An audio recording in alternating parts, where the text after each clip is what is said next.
ವಚನ.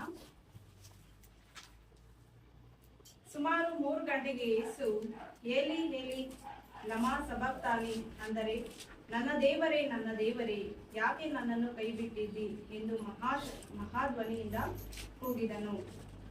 ಯೇಸು ಕ್ರಿಸ್ತರು ಕಲ್ವಾರಿ ಶಿಲುಬೆ ಮೇಲೆ ನಮ್ಮ ಎಲ್ಲರ ಪಾಪಗಳ ಪರಿಹಾರಕ್ಕಾಗಿ ತುಂಬಾ ವೇದನೆಯನ್ನು ಅನುಭವಿಸ್ತಾ ಇದ್ರು.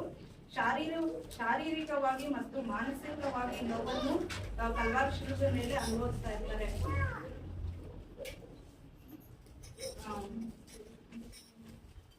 ಯೇಸು ಕ್ರಿಸ್ತರು ಶಿಲುಬೆ ಮೇಲೆ ನಾವು ಮಾಡಿರುವಂತಹ ತಪ್ಪು ಪಾಪಗಳಿಗೋಸ್ಕರ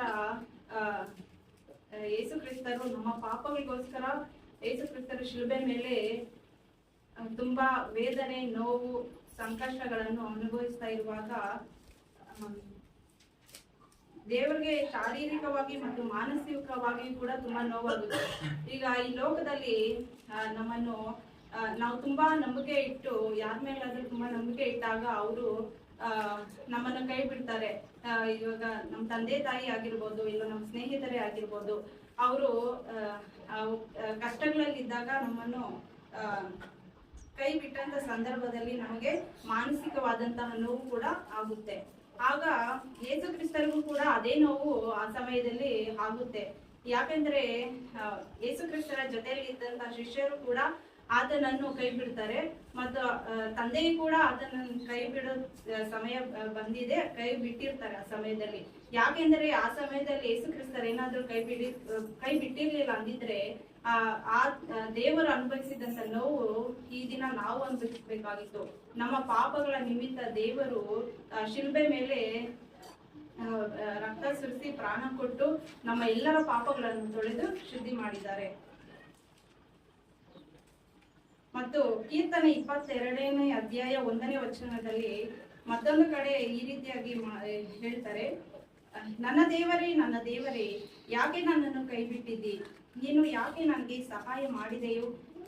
ನನ್ನ ಕೂಗನ್ನು ಕೇಳದೆಯೂ ದೂರವಾಗಿದ್ದಿ ಅಂತ ಹೇಳ್ಬಿಟ್ಟು ದೇವರು ಇನ್ನೊಂದು ಕಡೆ ಮೊರೆಯನ್ನು ಇಡ್ತಾ ಇದ್ದಾರೆ. ಯಾಕೆಂದ್ರೆ ದೇವರು ಕೈ ಬಿಟ್ರು ಅಂದ್ರೆ ನಮ್ಮ ಪಾಪಗಳ ಪರಿಹಾರಕ್ಕಾಗಿ, ನಮ್ಮ ಶಾಪಗಳನ್ನು ತೊಳೆಯುವುದಕ್ಕೋಸ್ಕರ, ನಮಗೆ ರಕ್ಷಣೆಯನ್ನು ಕೊಡುವುದಕ್ಕಾಗಿ, ನಮ್ಮನ್ನು ದೇವರ ಮಕ್ಕಳಾಗಿ ಮಾಡಿಕೊಳ್ಳುವುದಕ್ಕಾಗಿ ದೇವರು ಸ್ವಲ್ಪ ಕಾಲ ದೇವರು ಯೇಸು ಕ್ರಿಸ್ತರ ಕೈಯನ್ನು ಬಿಡಬೇಕಾಗುತ್ತದೆ. ಯಾವುದೇ ಸಂದರ್ಭದಲ್ಲಿಯೂ ದೇವರು ಯೇಸು ಕ್ರಿಸ್ತರ ಕೈ ಬಿಟ್ಟಿರಲ್ಲ. ಆ ಒಂದು ಸ್ವಲ್ಪ ಸಮಯದಲ್ಲಿ ದೇವರು ಯೇಸು ಕ್ರಿಸ್ತರ ಕೈ ಪಡುತ್ತೆ. ಇದರಿಂದ ನಾವು ದೇವರು ನಮ್ಮ ಮೇಲೆ ಇಟ್ಟಿರುವಂತ ಪ್ರೀತಿಯು ಎಂತದೆಂದು ತಿಳಿದುಕೊಳ್ಳಬಹುದು. ಇವಾಗ ನಮ್ಮ ತಂದೆ ತಾಯಿ ಆಗಿರ್ಬೋದು, ನಮ್ಗೆ ಯಾವ್ದಾದ್ರು ನೋವಾಗ್ತಾ ಇದೆ ಅಂದ್ರೆ ಅವರು ನೋಡ್ಕೊಂಡು ಸುಮ್ಮನೆ ಇರಲ್ಲ. ಆದ್ರೆ ದೇವರು ಅಂತ ಮರಣ ಶಿಕ್ಷೆಯನ್ನ ಕೊಡ್ತಾ ಇದ್ದಾರೆ ಅಂದ್ರೆ ದೇವ್ರಿಗೆ ತನ್ನ ಮಗನ ಮೇಲೆ ಎಷ್ಟು ಪ್ರೀತಿ ಇರುತ್ತೆ. ಆದ್ರೆ ಆ ಸಮಯದಲ್ಲಿ ದೇವರು ಒಂದು ಕ್ಷಣ ನಮ್ಮ ಎಲ್ಲರಿಗೋಸ್ಕರ ದೇವರು ಆ ಸಮಯದಲ್ಲಿ ಕೈ ಬಿಡಲ್ಪಡ್ತಾರೆ. ಮತ್ತೆ ಸತ್ಯವೇದದಲ್ಲಿ ದೇವರು ಒಂದು ವಾಗ್ದಾನವನ್ನು ಈ ರೀತಿಯಾಗಿ ಮಾಡ್ತಾರೆ, ನಾನು ನಿನ್ನನ್ನು ಯಾವತ್ತೂ ಕೈ ಬಿಡುವುದಿಲ್ಲ, ಯಾವತ್ತೂ ತೊರೆಯುವುದಿಲ್ಲ, ಧೈರ್ಯವಾಗಿರಿ ಅಂತ. ಅಂದ್ರೆ ನಮ್ಮ ಮೇಲೆ ತುಂಬಾ ಪ್ರೀತಿಯನ್ನು ಇಟ್ಟಿದ್ದಾರೆ ದೇವರು. ಅದರಿಂದ ನಾವು ಯಾವತ್ತೂ ನಿಮ್ಮನ್ನು ಕೈ ಬಿಡೋದಿಲ್ಲ, ಧೈರ್ಯವಾಗಿರಿ ಅಂತ ಹೇಳ್ಬಿಟ್ಟು ವಾಗ್ದಾನವನ್ನು ಮಾಡ್ತಾ ಇದ್ದಾರೆ. ಮತ್ತು ರೋಮಾಪುರ 6ನೇ ಅಧ್ಯಾಯ 23ನೇ ವಚನದಲ್ಲಿ, ಯಾಕೆಂದರೆ ಪಾಪವು ಕೊಡುವ ಸಂಬಳ ಮರಣ, ದೇವರ ಉಚಿತಾರ್ಥವರವು ನಮ್ಮ ಕರ್ತನಾದ ಕ್ರಿಸ್ತ ಯೇಸುವಿನಲ್ಲಿರುವ ನಿತ್ಯ ಜೀವ ಅಂತ ಹೇಳಿ ಒಂದು ಮಾತನ್ನ ಹೇಳ್ತಾ ಇದ್ದಾರೆ.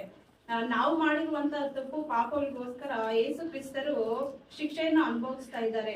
ಆದ್ರೆ ದೇವರು ಆ ಒಂದು ಸಮಯದಲ್ಲಿ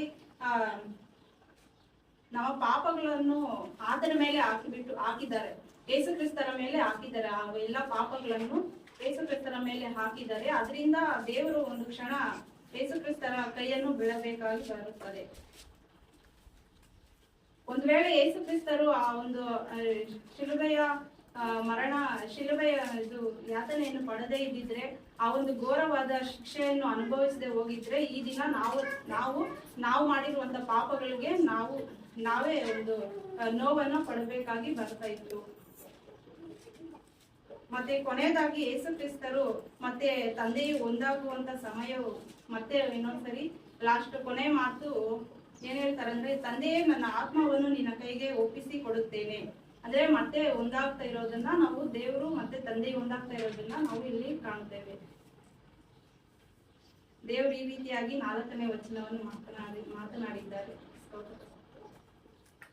ಓಕೆ.